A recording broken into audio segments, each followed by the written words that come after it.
to get back, we would have to leave, but normally by that time the beach and so forth were secured, and they had a foothold, and then it was up to the Army to go there. We did that.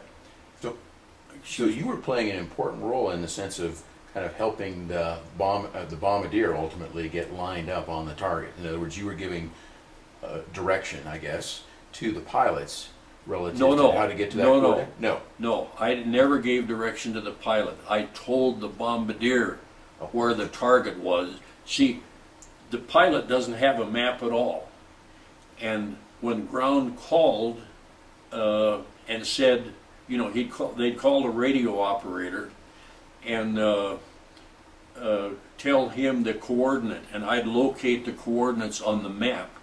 Well, the bombardier went back and armed the bomb, and then I would just go up and show the pilot, you know, so that he would kind of know what we're doing. And then the bombardier would come, and we would set up an initial point out here, and the pilot would just turn over the autopilot to the bomb site that actually operated the airplane at that time, flew the airplane at that time. And then I had the coordinates marked here, and you look at the terrain and you decide where it is and where they want it. And then I would brief, you know, I'd show that to the bombardier, and then he would say, I got it. And he would go ahead and take control of the aircraft and, you know, put the bomb where the people on the ground had asked for it. It's just a crew coordination thing. I mean, it's not rocket science or anything like that. It's just each person doing his job and helping the other people. Now, you mentioned different size bombs. I think you said, what, 250, 500, 1,000-pound bombs. Would you carry different size ordnance on the same mission? Normally, different airplanes would carry different size ordnance. So, like I say, there might be 3 airplanes, and depending upon what they needed, that crew would accept the mission. And we knew who had what. And I understand, and I never saw this or never knew anyone who actually did it, but they said that some of the aircraft actually carried depth charges, you know, like they would on a destroyer, so that if there were wire mesh or something offshore, that they would drop the depth charge. I don't know that that's true. I mean, that's what they said, but we never did anything like that. And I don't know if I mentioned Zamboanga. We also covered the mission at Zamboanga. The sea searches, typically you had around 6 24s that were doing those. When you were doing these in the support of an invasion like this, were there more 24s involved typically for that? No, probably 3 to 6, you know, something like that, depending upon what they said they might need. And you know, this is coordinated way above our heads between the Army and the Air Force, and all we did was, if they said load this bomb load, and as a navigator I really didn't know that much about bombs and bomb loads and all of that sort of thing. That wasn't, you know, I had my hands full doing what I did. One more navigation thing, since especially on either of these kinds of missions, since you had other 24s that were in the area that you were at, when you were finished the mission and you were returning, yes, were you allowed at all to communicate with the other planes to assist in any way in guiding yourself back to base? Well, if we all went back in a as a unit, you know, if the man had dropped all of his ordnance and was going home, he went by himself. But if we were released from the mission or we were all running out of fuel, like I say, we flew 25 lead missions, and we wouldn't fly close formation, but there was no communication. They knew that ours was the lead airplane, and they just took up positions, you know, to keep us in sight as we got back to the base, as we traveled to the base. Okay. And then one more thing. Missions are all about ultimately load, meaning total weight. Weight is comprised of not only the aircraft, but fuel and bombs. Given you're in the Pacific and there are very few parcels of land in the Pacific, was there a tendency to err on the side of a little more reserve relative to the fuel, or did they load you up to the max on the bomb side and keep it pretty skinny on the fuel side? You're not going to believe this, but I don't have the slightest idea. Oh. I mean, this is a function of the pilot and co-pilot. They know, you know, what. That's why we had done all of the fuel consumption runs when we were there at Hamilton Field. You know, what power settings, at what fuel mixture and so forth. So they know how far we're going to go, how long it's going to take, and they know how much fuel is, you know. And actually the pilots didn't even have a great concern about that. All they were concerned about is was if they were loaded, you know, if the briefing said that you should have, well, at that time we went in gallons, now they go in pounds, but if you're supposed to have so many gallons of fuel aboard, they briefed you on that.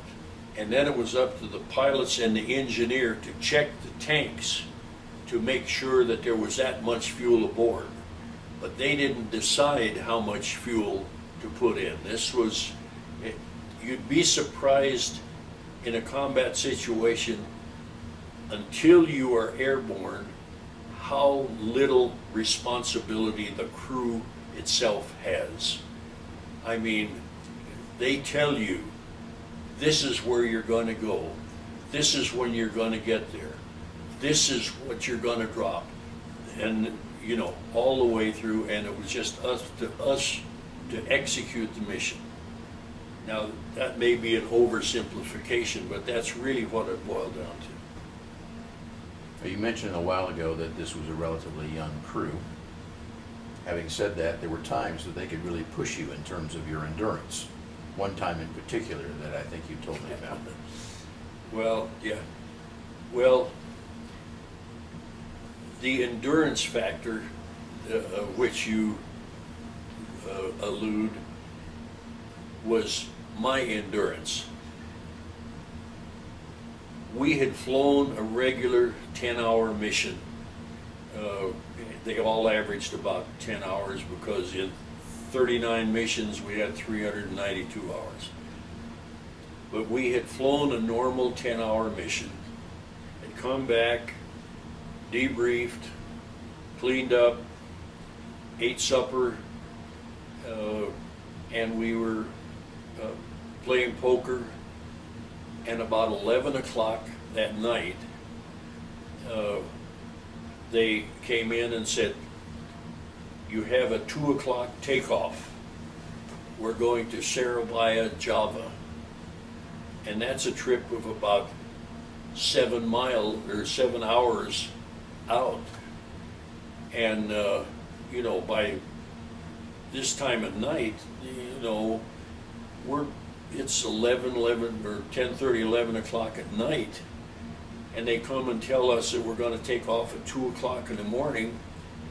Well, hell, for a mission like that, it takes some planning, and you know, for the navigator, you got to get to figure out what stars you're going to use and get your air almanac and get all of your stuff together, and then you've got to go to the briefing, and then you've got to go out and they pre-flight the airplane, and there's a lot of stuff to do in that 3 hours. So we took off, we went down there, and so by this time, we had been up for about 24 hours because we got there just after daybreak, and we had gotten up the day before in order to fly that normal 10-hour mission about 7 o'clock in the morning. Well, of course, pilots, one sleeps and then the other sleeps. One sleeps and then the other sleeps. The bombardier goes to sleep when the gear comes up. Bombardiers would hate hearing this, but it's true. When the gear comes up, and until you get an hour out of the target, when he is getting his bombs and so forth ready, and the gunners, there's no fighters that they're going to be looking at because fighters can't get to us out in the middle of the ocean, but the navigator is awake. And I finally got him down there, and we bombed the shipping facilities and the storage facilities and turned around and started back. And I was just absolutely beat. And you know, I gave the pilot a heading home, and I said, I just cannot stay awake. I said, we should be home at this time. And I just put my head down on my table and went to sleep. Well, it seemed about 5 minutes, but it was really about 6.5 hours or so. The pilot had the radio operator wake me up, come up. He said, Bob, what time are we supposed to be home?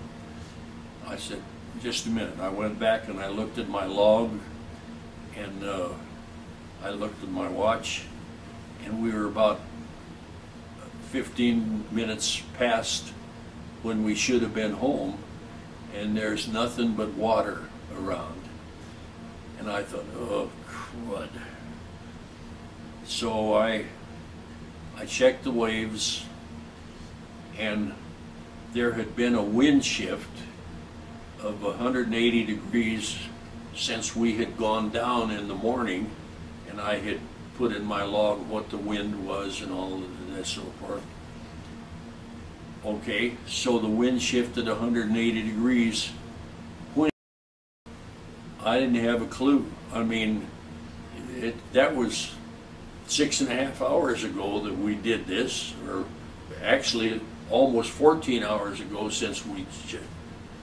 I said, did it happen in the last hour, in the last 5 hours? And I went back and looked at what the wind had been at all of the other things on my log, and I thought, well, I went up to the pilot and I said, turn right to 135 degrees. And he looked at me and he says, well, Bob, are you sure? I said, hell no, I'm not sure. You got a better guess? And he didn't have a better guess. So he turned the airplane around, and about 20 minutes, a half hour later, I won't say that we hit the island dead on, but we were close enough to see it, and we landed. But I was apprehensive because really it was just a calculated guess. But I mean, we had to get home. Between missions, what kinds of things did you do when you were on the island of Morotai? Well, we played a lot of cards. We played softball.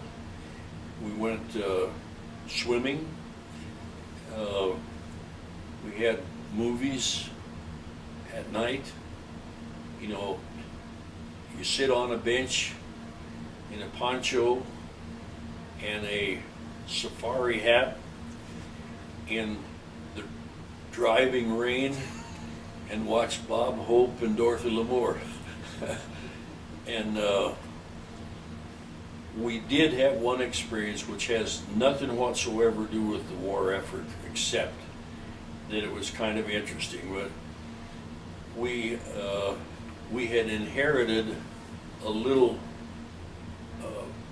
pontoon boat, which was made out of aircraft tanks, fuel tanks, and they built a frame and had a little auxiliary power unit on it with a shaft and a propeller, and we'd go out in the lagoon and go around, or we would swim down and look at the coral and so forth. Well, we're out one night, a squadron of 6 destroyers came into the bay, and we were out on our little putt-putt boat, and we went out just to look at the destroyers, and the officer of the deck called down, and he said, you guys better be careful. He said, there's a lot of barracuda out there. We said, what? He said, you're out of your mind. We swim here all the time, there are no barracuda. He said, you don't understand. They follow our ship because we throw the garbage overboard. And we said, well, thank you one hell of a lot for spoiling our swimming. And the officer of the deck says, well, guys, I'm really sorry. He says, would it make it up to you if we invited you to dinner? And we said, well, that would sure help. And he said, okay, we'll have the Liberty launch pick you up about 1600. We said, okay, thanks. He said, oh, by the way, we do dress for dinner. And we said, okay. So we went back and went to the tent, and all we ever wore was, unless we had a flight suit on, all we wore was a t-shirt and shorts. So we opened up our foot lockers and got out our khakis, and they're kind of wrinkled and so forth, but we put them on. We dressed for dinner like they said.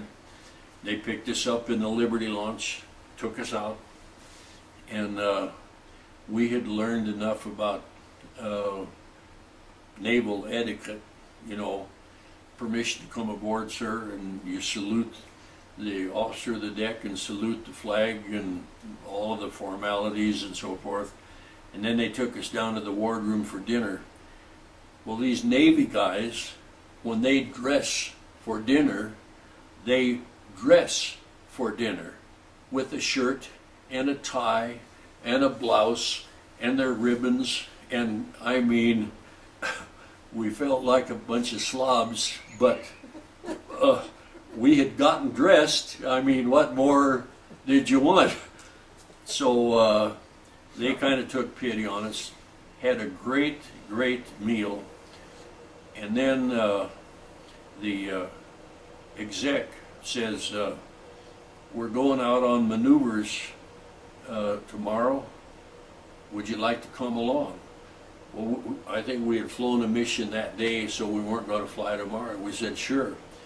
So we went out, and that was one of the most interesting days I ever spent, was on that destroyer.